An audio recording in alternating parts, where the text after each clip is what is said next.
ఈ సంతోషం అనే గుణం వల్లే విప్రుడి వర్ధిల్లుతాడు సుమా. ఇదంతా చెప్పాడు. అందుకే నాకు కావాల్సింది ఏమిటి? 3 అడుగులు, నన్ను ఇలాగా ఆశ పెట్టగయ్యా. సరే ఏం చేస్తావు నువ్వు, అలాగే అనుకుంటున్నావుగా, దానం ఇద్దాం అనుకుంటున్నాడు. దాని సిద్ధమవుతుంటే వచ్చాడు అప్పుడు శుక్రాచార్యుల వారు. వచ్చి నాయన తప్పు, ఇక్కడికి వచ్చేటప్పుడు శుక్రాచార్యులు ఏదో తప్పు చేయబోయారని ఏవేవో మనం కథలు చెప్తూ ఉంటాం. కానీ శుక్రాచార్యులు గురువు బాధ్యత ఒకటి ఉంది.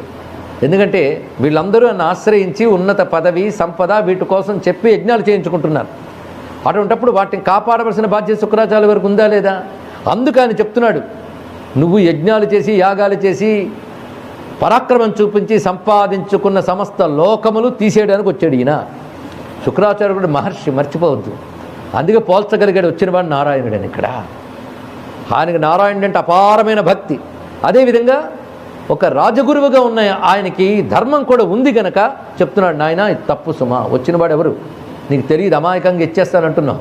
ఆయన మొత్తం ఆయన మాటలు ధ్వనికి అర్థం కాలే. కోర్కతీర బ్రహ్మకోకటు మెక్కదా, పైగా బ్రహ్మాండము నా పాలికనన్నాడే, సామాన్యం కాదు. పైగా నువ్వు వేసిన ప్రశ్నకి సమాధానాలన్నీ ఆయన పరాత్పరుడనే తెలియజేస్తున్నాయి. అయినా నువ్వు గమనించలేకపోయావు, నాకు దర్శనమైంది. అందుకే ఇస్తేవా ఏం మిగలవు. మరి నువ్వంటే నాన్న ఇస్తానని మాట ఇచ్చాను కదా, ఇవ్వకపోతే తప్పు అని, అప్పుడు అది అసత్య దోషం వస్తుంది కదా అని. నాయన జీవితమనే వృక్షానికి పుష్పము ఫలము సత్యమే. గొప్ప శ్లోకం అండి. సత్యం పుష్పఫలం విద్యాత్ ఆత్మవృక్షస్య గీయతే వృక్షే జీవిత తన్నస్యాదనుతం మూలమాత్మనః. గొప్ప శ్లోకం చెప్పాడు. అంటే నిజమే, బ్రతుకుకి పరమార్థం సత్యమే. సత్యం లేని బ్రతుకు పతనమవుతుంది. అదే జీవితం అనే వృక్షానికి సత్యమే పుష్పము ఫలము. ఎందుకంటే చెట్టు నుంచి మనం ఆశించేవి రెండే, పువ్వులు పళ్ళు. సత్యమే పుష్పఫలాల రూపంలో వస్తుంది. ఎంత గొప్ప మాట చెప్పాడు చూడండి ఇక్కడ. దీనికి సత్యం అనే మాటకి ఇప్పుడు వ్యాఖ్యానిస్తే చాలా అవుతుంది. కానీ ఒక్క శ్లోకం ఋగ్వేదంలో చెప్పబడ్డ మంత్రం ఆధారంగా చెప్పారు ఇక్కడ. సత్యం పుష్పఫలం విద్యాత్ ఆత్మవృక్షస్య. ఇది ఋగ్వేద సంబంధమైన సూక్తం యొక్క వాక్యాన్ని శ్లోకంలో చెప్పాడు ఇక్కడ. శుక్రాచార్యులు కదా చెప్తున్నాడు ఇక్కడ. కానీ జీవితానికి ఏంటి ప్రధానం? పరమార్థం సత్యం. అది ఇక్కడ మొత్తం తెలుసుకోవాల్సింది ఒక్క మాట. కానీ చెట్టు అంటూ ఉంటే కదా పువ్వులైనా పళ్ళైనా. ఇప్పుడు నువ్వు సత్యానికి పోతే జీవితం అనే చెట్టే మిగిలింది నీకు. ఇప్పుడు చెట్టును కాపాడుకుంటే, అసత్యంతోనైనా చెట్టును కాపాడుకుంటే ఎప్పటికో అప్పుడు పుష్పం వస్తుంది, ఫలం వస్తుంది, సత్యం వస్తుంది. కానీ సత్యం కోసమే జీవితం అని నేను ఒప్పుకుంటా. జీవితం అంటూ ఉంటే కదా సత్యాన్ని సాధిస్తాం. అందుకే నువ్వు అసత్యంతోనే ఇప్పుడు కాపాడుకోవాలి. కనుక చివరిలో సత్యం కావాలి అంటే దానికి కావలసిన శరీరం ఉండాలి. కనుక ఆత్మార్థం ఆత్మరక్షణార్థం అసత్యం చెప్పినా అసత్య దోషం రాదు. ఇది ధర్మం యొక్క మరొక కోణం. దీన్ని ఆపద్ధర్మం అని అంటారు ఇక్కడ.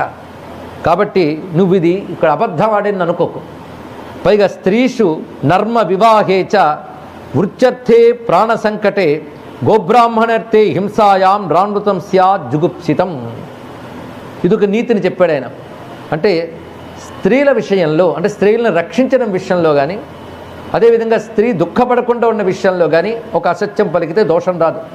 వివాహ సమయంలో ఒక చక్కని పెళ్లి జరగడం కోసం అసత్యం పలికిన దోషం లేదు. అలాగే ప్రాణభంగంలో, విత్తభంగంలో తను ఆర్జించింది దెబ్బతిన్నా, తాను దెబ్బతిన్నా, మానభంగం జరిగిన గౌరవం దెబ్బతిన్నా, అలాగే గోవులని విప్రుల్ని రక్షించే సమయంలో దానికోసం అసత్యం ఆడినా అది అసత్య క్రిందికి రాదు.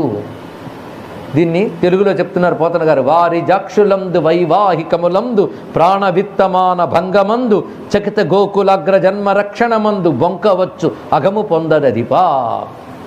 ఇది ధర్మం.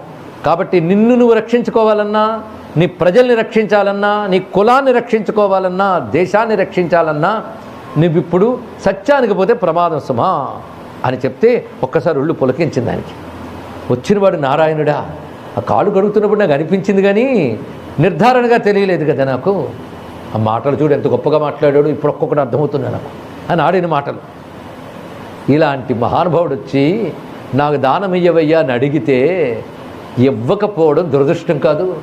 సాక్షాత్ విష్ణువే వచ్చి చేయి చేస్తే అటువంటి వాడికి దానం చేశాను అంటే అది కీర్తి నాకు. అతను గొప్ప దాతండి అని బలిచక్రవర్తి గొప్ప దాతను ఊరికని అంటే ఏం పోయింది?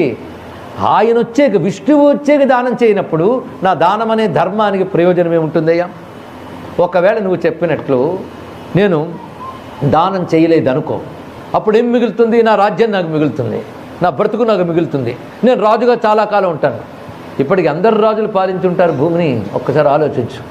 ఎందరో రాజులు పాలించారు, ఎవడి పేరు గుర్తుందయ్యా? కనుక ఆర్జించిన వాడు, దాచుకున్నవాడు చరిత్రలో నిలిచిపోడు, త్యాగం చేసిన వాడే చరిత్రలో నిలిచిపోతాడు. ఆయనంతా దాచుకున్నాడు, అన్ని మేడలు కట్టాడు అంటే అబ్బా అనుకుంటాం మనం కూడా. వాడు చూసి మురిసిపోతాం, కానీ వాడు చూసి కళ్ళు మంటలు పెట్టుకుంటున్నాడు, మురిసిపోవట్లే. తెలుసుకోండి, ఇక్కడ నీకు నువ్వు తృప్తుడు అవుతావు, కానీ ఆర్జించుకున్నవాడు చరిత్రలో మిగలడు, ఇచ్చినవాడే మిగులుతాడు, పుచ్చుకున్నవాడు కాదు. ఎందరు రాజులు వెళ్ళిపోలేదు, ఒక్కడి పేరు గుర్తుందో చెప్పు. గుర్తుంచుకున్న పేర్లు ఎవరివి? త్యాగం చేసిన శిబి చక్రవర్తో మరొకడో మహానుభావుడో వాళ్ళ గురించి గుర్తు తెచ్చుకున్నాం. అందుకే యైరియం భుభుజే బ్రహ్మన్ దైత్యేంద్రైరనివర్తినిభి తేషాం కాలోగ్రసీల్లోకాన్న యశోధిగతం భువి. వాళ్ళకి యశస్సు వచ్చిందా, కీర్తి వచ్చిందా? యశస్సు అంటే ధర్మము వల్ల ఆర్జించిన సత్కీర్తి. అదేగాని ధనం వల్ల, ధనంతో వచ్చిన పలుకుబడి వల్ల తెచ్చుకునే కీర్తి అది తత్కాలమే. కానీ త్యాగం వల్ల, ధర్మం వల్ల ఆర్జించేటువంటి కీర్తిని యశస్సు అనాలి. ఆ యశస్సే ప్రధానం. యశస్సు ఎందుకు ప్రధానం అంటే తాను మరణించినా తన పేరు చెప్పుకుంటారని కాదు. తాను మరణిస్తే ఎవడేం చెప్పుకుంటే తనకు ఏం వినబడుతుంది? మనం నాస్తికులు కాం, అది మర్చిపోవద్దు. మనం చేసే పనిని లోకం లాభపడుతూ మెచ్చుకుంటున్నంత కాలం ఉత్తమ గతుల్లో ఉంటాం. అది రహస్యం అండి. ఇక్కడ వాడికి ఉత్తమ గతి వస్తుంది, వాడిని తిట్టుకుంటారనుకోండి, వాడికి టపీమున పడతాడు ఎక్కడో నరకంలో. అందుకే లోకం మెచ్చుకొని మంచి పనులు ఎందుకు చేయాలి అంటే ఉత్తమ గతులను ఇస్తుంది ఇక్కడ. అందుకే మహాత్ములైన వారు అది చూడాలి. ఆర్జించుకుని కోటలు కట్టుకుని రాజ్యాలు పాలించిన వారు ఎంతమంది లేరు? కారే రాజులు రాజ్యముల్ కలుగవే గర్వోన్నతిని పొందరే వారేరి సిరి మూటగొట్టుకుని పోవంజాలిరే భూమిపై పేరైనంగలదే శిబి ప్రముఖులన్ ప్రీతిన్ యశక్కాములై ఈరే కోర్కులు వారలన్ మరచెరే ఈ కాలమున్ భార్గవ.